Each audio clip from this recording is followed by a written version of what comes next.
Nós temos um grande problema permeando a nossa sociedade num todo: o descredenciamento, a perda da credibilidade. Isso é algo que não vem de hoje, já há algum tempo. Nós ouvimos e vemos a desconstrução da credibilidade de diversas instituições. Hoje, quando nós olhamos para a instituição política partidária, nós olhamos com um descrédito imenso. E alguns de nós chegamos ao extremo de dizer que não há sequer um político honesto. Sabemos que isso não é verdade. Provavelmente ainda existe muitos, mas nós não sabemos onde eles estão. Hoje, quando olhamos, por exemplo, para a nossa instituição, que tem por missão guardar a nossa sociedade, ou seja, a nossa polícia, seja na esfera militar, civil ou federal, nós temos basicamente níveis diferentes de comprometimento. Quando olhamos hoje para a polícia militar, praticamente ela está totalmente descredenciada. Se nós olharmos para a polícia civil, talvez olhemos com melhores olhos. Se nós olharmos para a polícia federal, talvez isso melhoraria. Inúmeras instituições ou estruturas, por exemplo, de profissionais liberais, hoje, seja pedreiro, eletricista, encanador, certo? Funileiro e outras coisas. Nós estamos vivendo um ambiente de perda de credibilidade, onde basicamente ninguém mais tem crédito. Nós estamos vivendo num ambiente religioso a perda da credibilidade dos líderes. A cada dia que passa, envolvimentos, histórias, homicídios, falcatruas, adultérios, divórcios. E existe um propósito: descredenciar. E quando isso é feito num ambiente religioso, ainda é mais prejudicial. Então, olhar hoje para a nossa sociedade e procurar cristãos verdadeiros já é um problema para muitos. Muitos opositores à fé que professamos utilizam o comportamento de cristãos ou de crentes para justificar a sua distância da igreja, do ambiente religioso. É muito importante nós entendermos isso, porque é contra isso que nós estamos lutando. Basta uma pandemia, que na verdade é global, mas, por exemplo, basta um ambiente chuvoso e algumas outras situações para que pessoas já enfrentem e sejam vencidas pelas dificuldades. Pautado nisso, no domingo eu falei sobre diminuir os erros e buscar a santidade. Eu falei sobre ser santo, entrar num processo de santificação. Eu mostrei que aquele que peca é escravo do pecado, e para você diminuir seus pecados, você vai precisar mudar de senhor. O pecado não pode mais ser seu dono, e para você trocar de senhor, alguém precisa te comprar, porque um escravo não pode libertar a si mesmo. Então Cristo vai à cruz e derrama seu sangue para nos comprar do pecado e nos fazer verdadeiramente livres, onde temos a opção de servi-lo ou não. Enquanto estávamos presos no pecado, o pecado nos obrigava a cumprir os seus desejos, mas agora que pertencemos a Cristo, nós temos a opção, pois Cristo não nos obriga a vivermos uma vida de santidade. Foi mais ou menos isso que eu mostrei. Mostrei porque erramos, não conhecendo as Escrituras e nem o poder de Deus.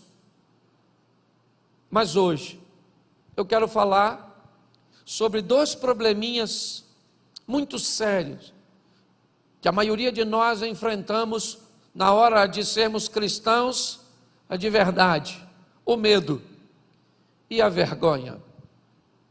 São 2 grandes opositores à nossa fé. Todas as vezes que nós somos expostos ao perigo,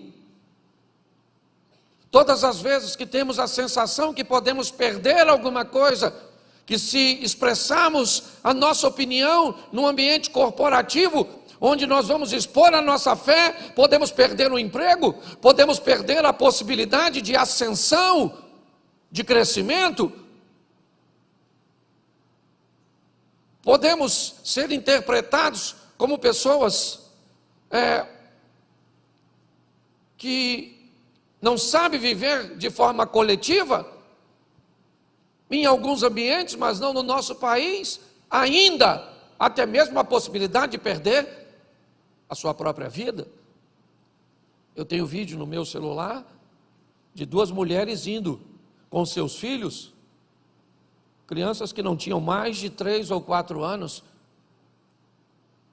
escoltadas por homens armados, e eles matam a mulher e as crianças a tiro. Se você tem coragem de ver, depois eu posso recuperar o vídeo para te mostrar. É que eu não posso passar no telão. Mas para dizer a você que em muitas situações o medo é algo muito real para muitas pessoas. Chegou ao Brasil agora um missionário que nós ajudamos, e ele provavelmente ainda vai passar aqui antes do final do ano, antes do ano virar, e vai mostrar um pouco do que tem acontecido, do que tem visto. E às vezes, expor a sua opinião numa sala de aula pode fazer com que você seja perseguido por um professor. Então, o medo, muitas vezes, de expor um posicionamento cristão verdadeiro, ainda é um dos grandes desafios. Nós temos em alguns outros ambientes a vergonha, para não ser feito motivo de chacota, para que não façam brincadeirinhas, para que não te exponha. Muitas vezes você opta a não dizer na escola, a não dizer no meio dos seus amigos, a esconder de algumas pessoas porque você se envergonha. É um grande desafio. O ambiente que nós estamos vivendo é cada vez mais desafiador. Por muitas vezes nós nos sentimos como Elias, e é só isso que eu quero conversar com vocês em poucos minutos, mas eu preciso ler 3 versículos narrados por um dos maiores profetas do Velho Testamento. Um homem extremamente corajoso, um homem que viveu coisas extraordinárias ao lado de Deus. Mas eu preciso que você leia, coloque para mim, primeiro livro dos Reis, capítulo 18, verso 22. Capítulo 18, verso 22, primeiro livro dos Reis. Então disse Elias ao povo: só eu fiquei por profeta do Senhor, e os profetas de Baal são 450 homens. Capítulo 19, verso 10. E ele disse: tenho sido muito zeloso pelo Senhor, Deus dos exércitos, porque os filhos de Israel deixaram o teu concerto, derribaram os teus altares e mataram os profetas à espada. E eu fiquei só, e buscam a minha vida para me tirarem. ainda no capítulo 19, no verso 14. E ele disse: eu tenho sido extremamente zeloso pelo Senhor Deus dos exércitos, porque os filhos de Israel deixaram o teu concerto, derrubaram os teus altares e mataram os teus profetas à espada. Só eu fiquei e buscam minha vida para me atirarem. Feche seus olhos neste momento. Senhor nosso Deus e Pai, em nome de Jesus, queremos continuar ouvindo a tua voz.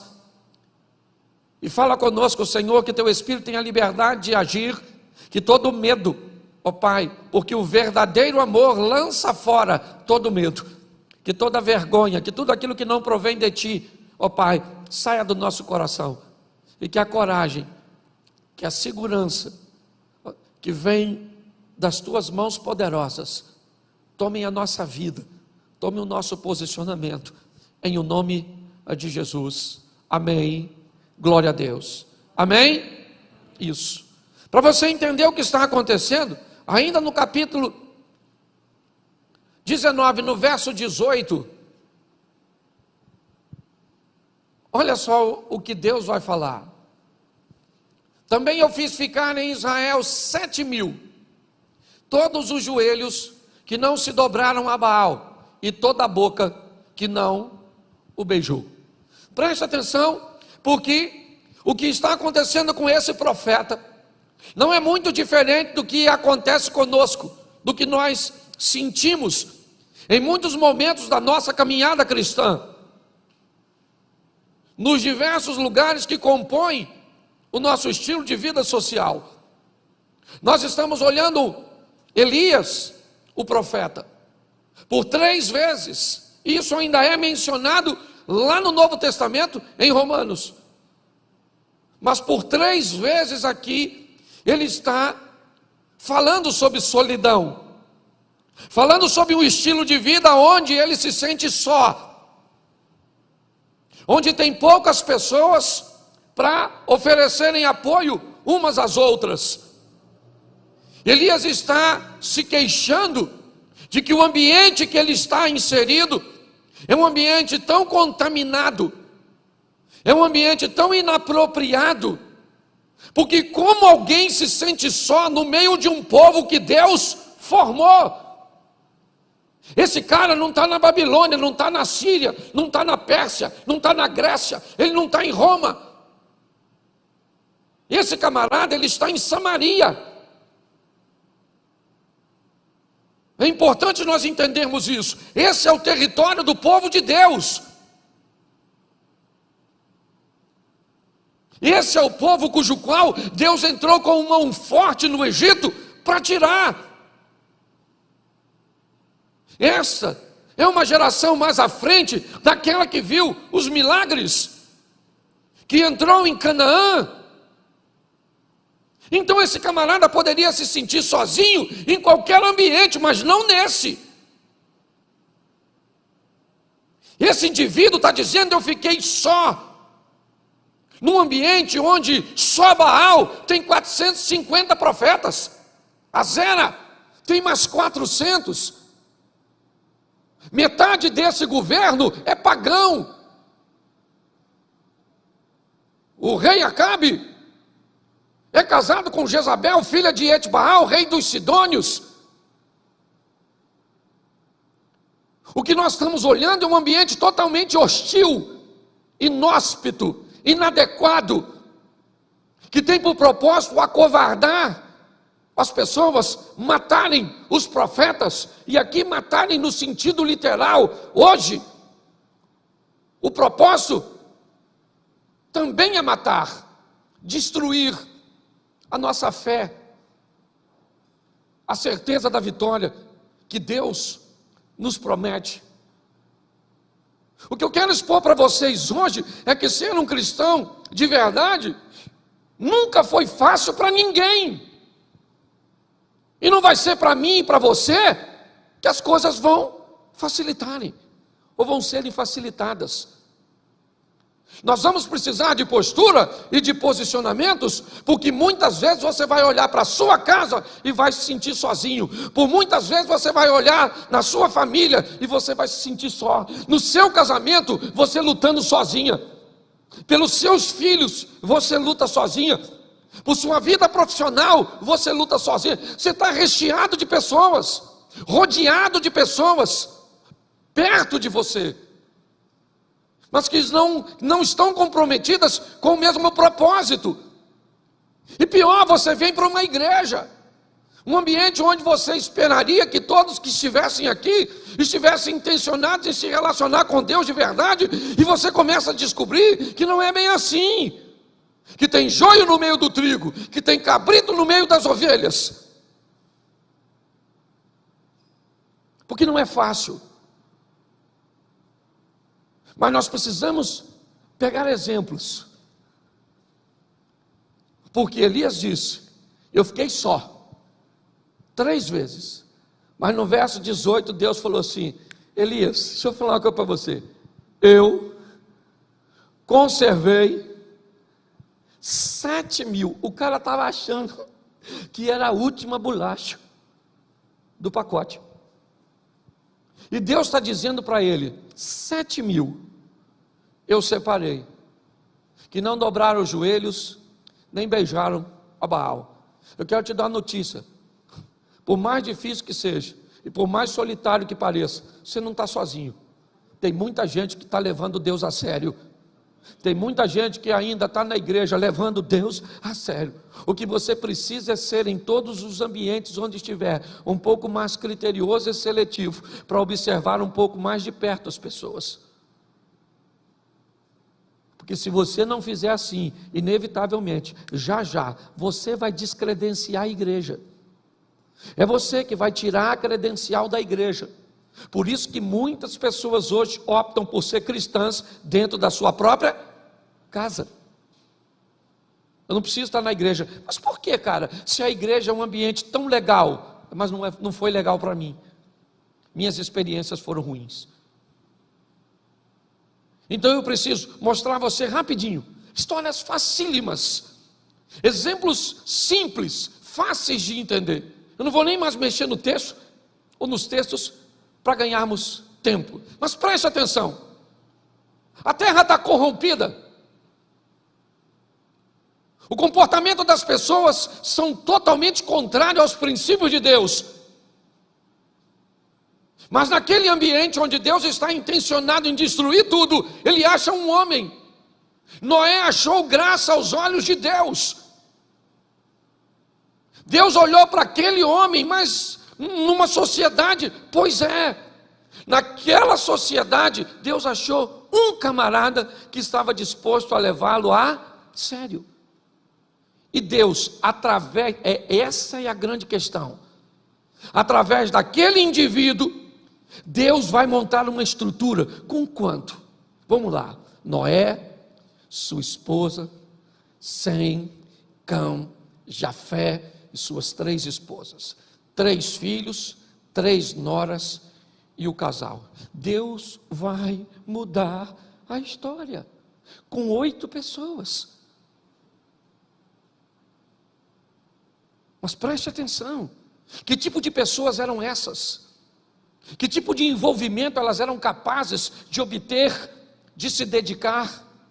Sabe qual é o grande desafio hoje? Nós temos medo porque convivemos com pessoas erradas. Nós temos vergonha porque convivemos em ambientes errados.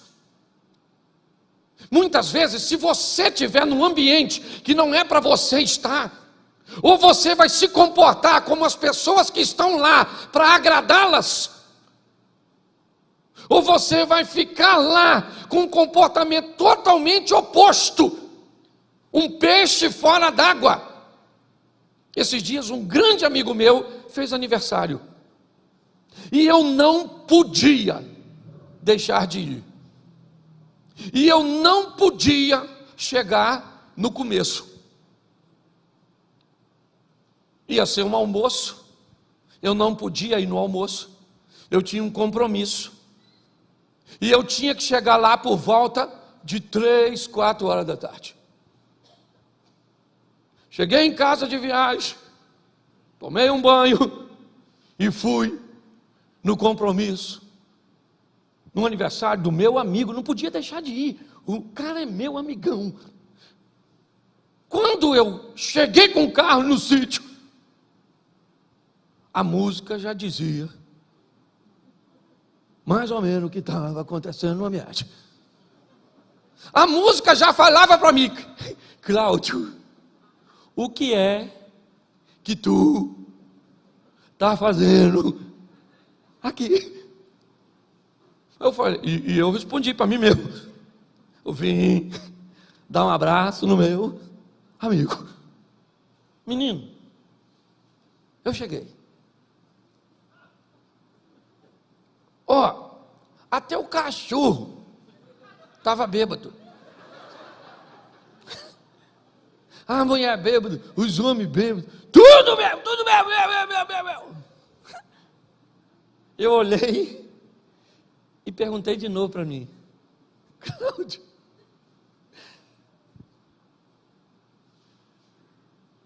aí vem a turma da foto. Aí é que é maneiro. Didi, uma foto aí comigo? Aí eu tinha umas 50.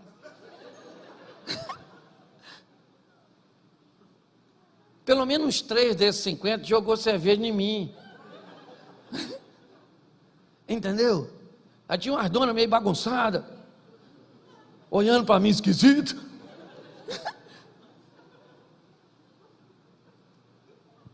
Querido, deixa eu falar uma coisa para você.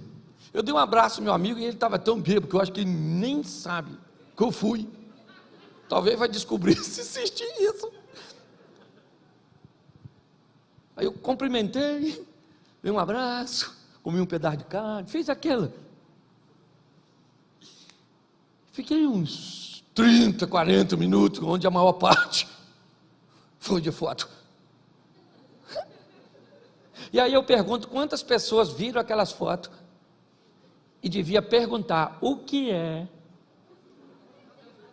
que o pastor Cláudio está fazendo num ambiente desse. Sabe por que às vezes nós não conseguimos ser santos? Profeta Isaías, capítulo 5 ou 6, certo? No ano em que morreu o rei Uzias, eu vi o Senhor assentado sobre um alto e sublime trono. A orla do seu manto enchia todo o templo. Os serafins estavam acima dele, cada um deles tinha 6 asas, com 2 cobriu o seu rosto, com 2 cobriu os seus pés, e com 2 voavam e clamavam: Santo, Santo, Santo é o Senhor dos exércitos, toda a terra está cheia da sua glória. Então os umbrais das portas se estremeceram com a voz do que clamava, e a casa se encheu de fumaça, e disse eu: ai de mim, que sou um homem de lábios impuros. Por quê? Porque habito no meio de um povo de impuros lábios. Ele disse: eu me tornei alguém de lábios impuros, porque comecei a conviver com gente que não deveria conviver. Mas às vezes para sermos agradáveis, sim. Às vezes para sermos politicamente corretos. Esses dias um cara falou assim: pastor, vou falar uma coisa para o senhor, já falei isso aqui. Ó, pastor, vai ter uma festa lá em casa, e eu tenho um montão de parente assim, ó, que não é cristão, pastor. Até gosta muito do senhor. E aí, pastor, se não tiver uma manguaça, eles não vão. Entendeu? São gente boa, mas bebe. E eu estou querendo assim fazer uma festa. E olha só, pastor, eu queria que o senhor me autorizasse. Até 11 horas, ninguém bebe nada. Depois de 11, lá no cantinho, preparei lá uma caixa de cerveja só, pastor. É só 4 pessoas que bebe. O que o senhor acha? Eu falei: fantástico. Fantástico, genial, certo? O senhor botou num cantinho a caixa de cerveja, os seus parentes vão lá, a gente boa, depois de tal hora, certo? Você vai respeitar, eles vão beber. Ele falou: o senhor achou? Eu falei: achei legal. Só queria fazer uma pergunta para o senhor. Quando o senhor vai na festa na casa deles, quanto tempo eles ficam sem oferecer bebida para homenagear você? Ele falou assim: homenagear? Eu falei, porque você vai botar lá para recebê-los. Então eu quero saber, de que hora a que hora, quando você vai na festa na casa deles, ele diz assim, não vão beber de 8 da noite até 10 da noite, só porque fulano vem. Ele olhou para mim e falou assim, ô pastor, ele me homenageia nada não. Eu quero é que dane-se. Eu não vou botar nada, nunca me homenagearam, por que eu vou homenagear esse? Se quiser ir, vai. Se não quiser, acabei com a festa. Sabe o que falta muitas vezes em nós? Nós temos medo de nos posicionar. Querido, você está se posicionando a favor de quem? Da palavra de Deus. Você está entendendo? Quem vai garantir esse negócio é Deus. Você só tem que entender que não vai ter muita gente. É pouca gente. Pare de querer ser ovacionado por uma multidão, porque não vai rolar, querido. O mundo jaz no maligno, entendeu? Então, se você vai agir certo, não espere bandeiras. Não. O negócio que vem é perseguição, então é pouca gente. Presta atenção. Olha como é que as coisas funcionam. A Síria invade Israel e pega uma garota. Quantas garotas? Uma! Não podia levar uma menina. Uma. E leva para a casa de Naamã. E na casa de Naamã a menina está sozinha. Sozinha. Não tinha amiguinha para orar com ela, não tinha ninguém para ler a Torá com ela, não tinha. Lá era pagão, era Rimon, você está entendendo? Que governava. Ela trabalhava naquela casa, e naquela casa, sozinha, ela resolveu se posicionar com Deus. E Deus fez um milagre naquela casa, curando o seu Senhor. Mas ela estava sozinha. Quantos de nós reclamamos? Estamos sozinhos no trabalho, lá não sei o que, e lá é aquilo, não sei o que, minha chefe é a bruxa, o meu chefe é chefe não sei. Qual o problema, querido? O nosso Deus é maior do que tudo isso.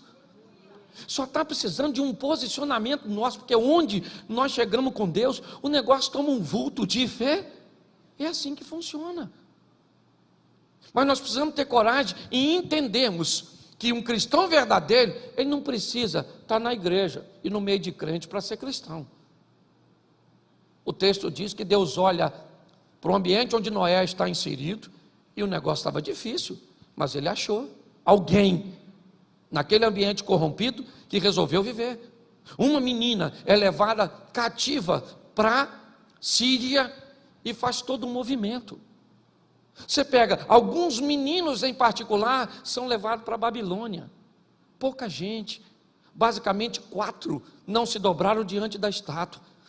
Inúmeras vezes nós podemos imaginar que muito mais do que 4 rapazes são levados dali para cativeiro, o que indica provavelmente que os outros dobraram seu joelho, adoraram.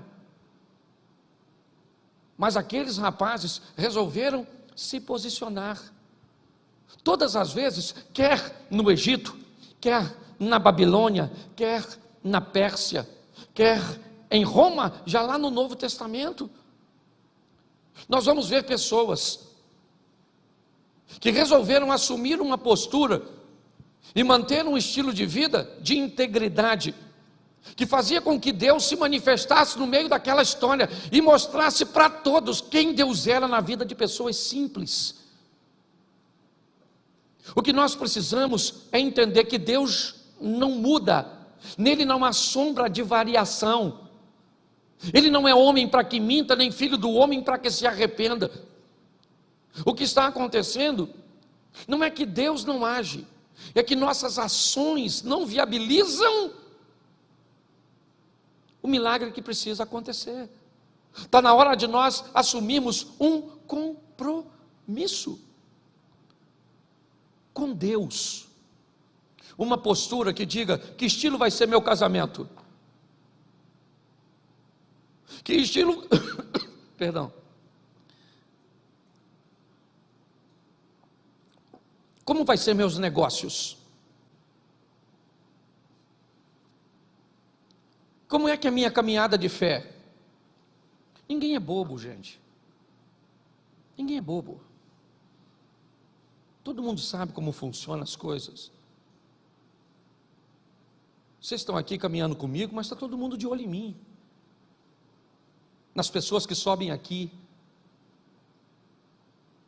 Muitas vezes eu sofro pelo mau comportamento de pessoas que sobem aqui, mas que não tratam bem suas esposas, que vivem debaixo de uma hipocrisia, de que não pagam os outros, e que não vive assim, e pessoas que caminham conosco, porque está todo mundo de olho na gente. E se você pensa que envergonhar a igreja é o pior, não, é envergonhar o Senhor.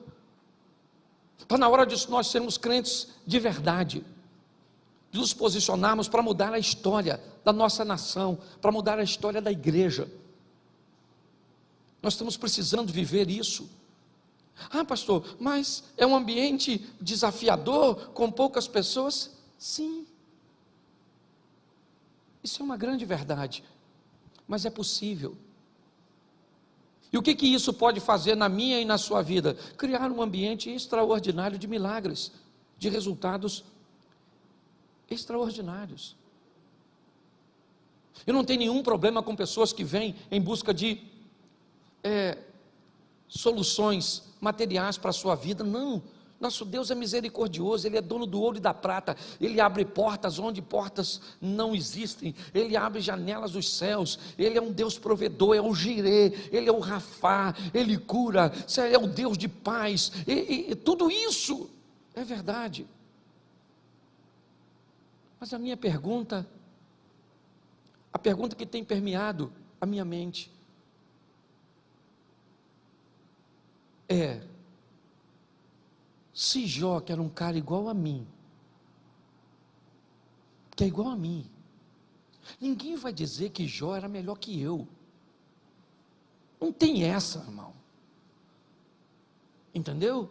Ninguém. Se você acha que Abraão tinha alguma coisa melhor que você está enganado. Se você acha que Elias, que Moisés, que Pedro, que Paulo, não, era gente igual a gente, igualzinho, não tinha nada de diferente. E por que é que essas pessoas viveram tudo isso? Por que é? Por causa do estilo de vida que resolveram viver com Deus. É só isso. Sabe qual é o grande desafio? É que nós lemos um livro e temos inúmeras experiências alheias neste livro, mas quando chega o momento de transportar essa história para a minha casa, para os meus negócios, para a minha igreja, para a minha vida, para o controle emocional que eu preciso ter, aí parece que tem algum problema, porque parece que isso é uma história é uma ficção, é uma brincadeirinha que eu venho para a igreja para ouvir essas historinhas, e que são muito agradáveis quando fala sobre derrubar gigante, sobre fornalhas, sobre vitórias, sobre campeões, mas a maior batalha que nós temos é contra o pecado.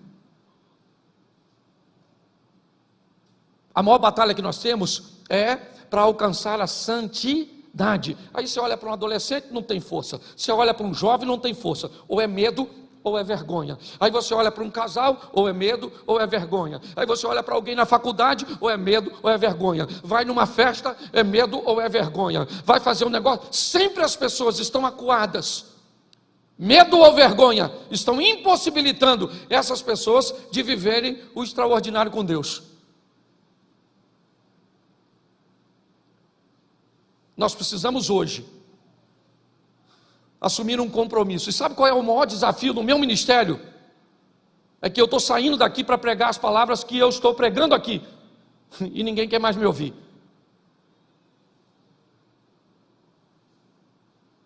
Eu tenho provado isso em alguns lugares por onde tenho passado.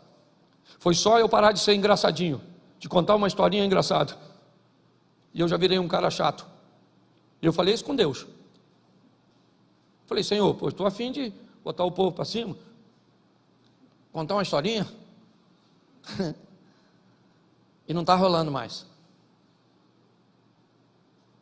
Você sabe por quê? Porque nós estamos em última hora. Jesus está voltando. E antes da gente ir embora, Ele está querendo nos dar uma oportunidade de vivermos o extraordinário. Você tem que sair daqui, querido, para pegar seu casamento e botar ele assim. Mas pensa naquele casamento que sua mulher vai olhar para você e vai falar assim: caraca, maluco, menino, o que foi? Você nasceu de novo? Que homem é você? Que isso? Vou botar até mais 3 alianças? É seu marido olhar para a senhora e dizer: pastor, Jesus está voltando mesmo. A mulher está cara, parou de brigar. A mulher está doce, que eu estou até estranhando, pastor. Não sei se é eu que vou morrer ou ela. Olhar para seus filhos e dizer: gente, que menino inteligente, obediente, limpinho. Que menino educado, bem mandado. Que sogra é essa, Jesus? Onde estava essa mulher que eu não vi? Que mulher extraordinária, isso tinha que ser minha mãe. Não era a mãe da minha mulher. Pensa. As pessoas olharem seu patrão, seu chefe, e dizer que quem é você? De onde você veio, rapaz? Chegando no horário, proativo, alta produtividade. Mas sabe o que acontece? A gente chega, a pessoa olha e diz assim: aí ó, chegou. Seu pai chegou, menino. A paz acabou. Os meninos estão aí? Tá, por isso que está tudo bagunçado desse jeito. Sua mãe está aí, não está? Pare para pensar. Está na hora de nós vivermos um incrível, extraordinário. Sei que tem pouca gente. Esse montão de gente que está aqui ouvindo, e até tem muito mais talvez na internet, se é que não saíram, uma maioria quando me ouviram falar, porque o assunto não é tão interessante. Pergunto eu, dá para ser cristão de verdade? A pergunta é essa: dá para ser? Dá para fugir do pecado? Dá para olhar e vai dizer: quem olhar para mim vai ver Deus na minha vida? Você sabe o orgulho que eu tenho desse negócio? Eu estou chegando em casa cansado, um camarada parou, abordou minha mulher lá em casa, quando eu estava chegando hoje. Um caminhão, e eu doido para entrar em casa. Minha mulher falou: quer falar com você. Eu falei: quer entregar alguma coisa? Não sei, quer falar contigo. Aí eu abri o portão: oi, pastor, nossa, estou tão feliz de ver o senhor. O cara quase chorou. 2 homens. Desceu do caminhão para tirar foto comigo, me abraçou, falou da importância das palavras que a mulher dele ouviu, que ele ouviu. Ele foi embora. Eu falei: Senhor, que maneiro. E eu nem queria atender o moço. Então deixa eu falar uma coisa para você, certo? O que falam de você quando você não está perto? Não precisa falar não.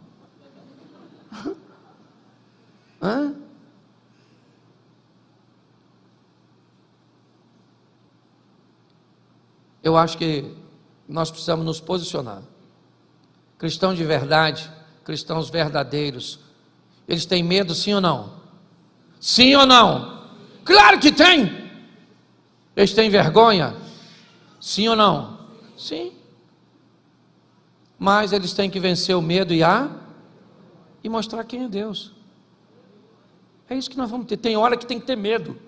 Esté está lá diante de um problemão, e ela está com medo, porque a vida dela está em jogo se ela aparece perante o rei não recebê-la com um cetro, ela pode morrer. Ela está amedrontada, mas é o povo de Deus que está em risco, mas ela tem medo mesmo assim. Então seu tio a encoraja e diz: quem sabe não foi para este momento que Deus colocou você onde você está. Ela então se posicionou e o milagre aconteceu.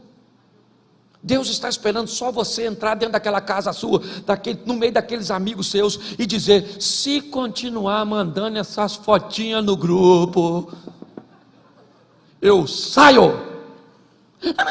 Não vou sair.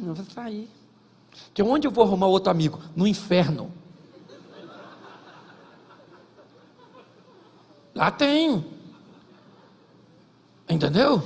Assim de amigo. Não vou, acabou. Esse tipo de negócio não vou fazer. Mas eu tenho que fazer, porque se eu não fizer, eu não vou fazer, querido. É contrário aos meus princípios, é contrário aos meus valores. Mas se eu não fizer, eu vou levar prejuízo, eu posso acontecer isso, acontecer aquilo. Bom, se você vai viver com Deus e acha que para agradar a homens você vai ter portas abertas, porque Deus não é capaz de abrir portas que homens fecham, você não sabe quem é Deus. Se você não é capaz de entender que uma mudança sua, obedecendo a Deus, pode pegar o coração do teu filho, do teu marido, pode pegar aquela enfermidade que tem matado tanta gente e fazer com que o milagre aconteça dentro da sua casa, você não sabe quem é Deus. Está na hora de tomarmos a responsabilidade e mostrar para essas pessoas, porque a mídia e essa estrutura estão tentando descredenciar a igreja, estão querendo difamar, e muitas vezes, infelizmente, até com histórias bem verdadeiras. Mas nós precisamos de um posicionamento. É isso. Onde? Na Babilônia, e não na igreja. Ser crente na igreja é moleza. Difícil é ser crente lá, no batalhão, campeão, lá no meio das polícias. Difícil é ser crente lá no seu ambiente de trabalho, lá na faculdade, lá na aula de filosofia, lá onde você estuda. O desafio é exatamente esse, porque aqui é mole. Quero ver pegar você, isola você e coloca você como colocou a menina, na casa de um leproso, num ambiente totalmente hostil, e lá naquele ambiente a menina resolveu viver com Deus, e o milagre aconteceu. E eu tenho o hábito de dizer isso: a lepra daquele cara não pegou naquela garota, mas a fé daquela garota pegou naquele cara e mudou a vida dele. É isso que nós... Agora não, se nós negociarmos, todo mundo vai saber, porque o diabo manda fazer, mas não guarda segredo. Todo mundo vai saber.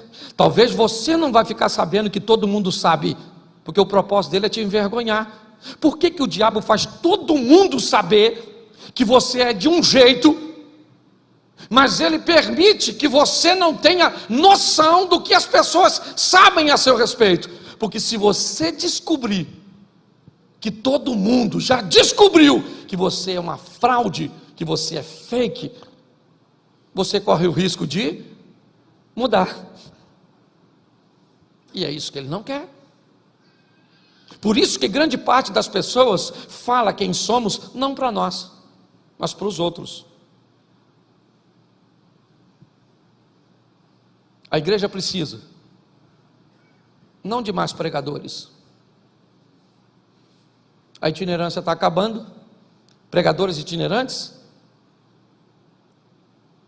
Eu não sei se você lembra, mas alguns anos atrás você passava na Washington Luiz, na Avenida Brasil, e era outdoor espalhado por todos os lados com congressos, expondo 4, 5, 10, 15 preletores.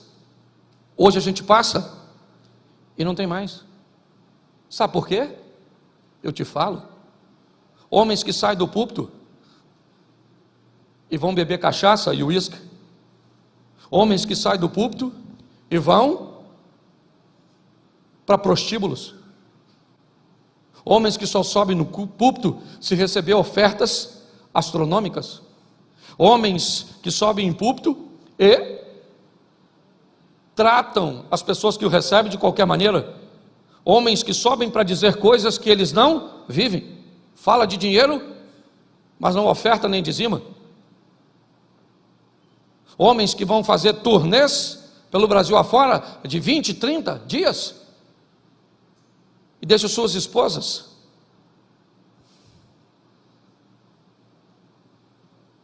Pastor, tem tudo isso? Tem. Mas tem muita gente séria, comprometida com Deus, que sai do joelho para o altar, que não cobra R$1 para pregar, que trata todo mundo bem, que não é um profissional do púlpito, mas é um ministro do evangelho verdadeiro. Mas pasmem vocês, por causa desse grupo, o ministério itinerante, e eu posso dizer para você, hoje não sou mais o primeiro a nível de mais convites, mas já cheguei a receber, no auge do meu ministério, mais de 150 convites por dia, para pregar no Brasil e fora do Brasil. Abner caminha um pouco e sabe do que eu estou falando. E sabe o que é isso? Uma instituição sendo descredenciada por um grupo. É isso que nós estamos vivendo. E sabe o que é pior? Estão descredenciando Deus do coração das pessoas, por causa do comportamento de algumas pessoas que se dobram, que negociam, que abrem concessão. O meu pedido a vocês aqui hoje, não de Deus, o meu, é de socorro. É de socorro. Porque o que estamos precisando são pessoas que sejam enviadas, saiam daqui agora. Porque eu estou falando aqui 300 pessoas, 400, talvez. Mas se cada um de nós sairmos daqui para mostrarmos para as pessoas que estão ao nosso redor quem é o nosso Deus, esse jogo vai virar. Esse jogo vai virar. E aí uma carta, ou melhor, um texto escrito, e eu fecho aqui. Bem interessante, do profeta Malaquias, do capítulo 3 e o 10, nós usamos muito para falar de oferta, mas eu gostaria de lembrar os irmãos, que não tem problema nenhum falar de oferta nesse texto, mas é só lembrar que esse texto estava sendo direcionado para os sacerdotes e para a liderança.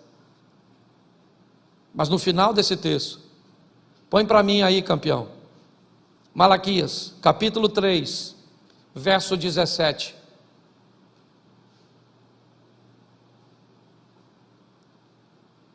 E eles serão meus, diz o Senhor dos exércitos, naquele dia que farei, eles serão meus, diz o Senhor dos exércitos, naquele dia que farei, serão para mim particular tesouro, poupa-lo-eis como um homem poupa o seu, ou o seu filho que o, verso seguinte, então, vereis outra vez a diferença entre o justo e o ímpio, entre o que serve a Deus e o que não serve.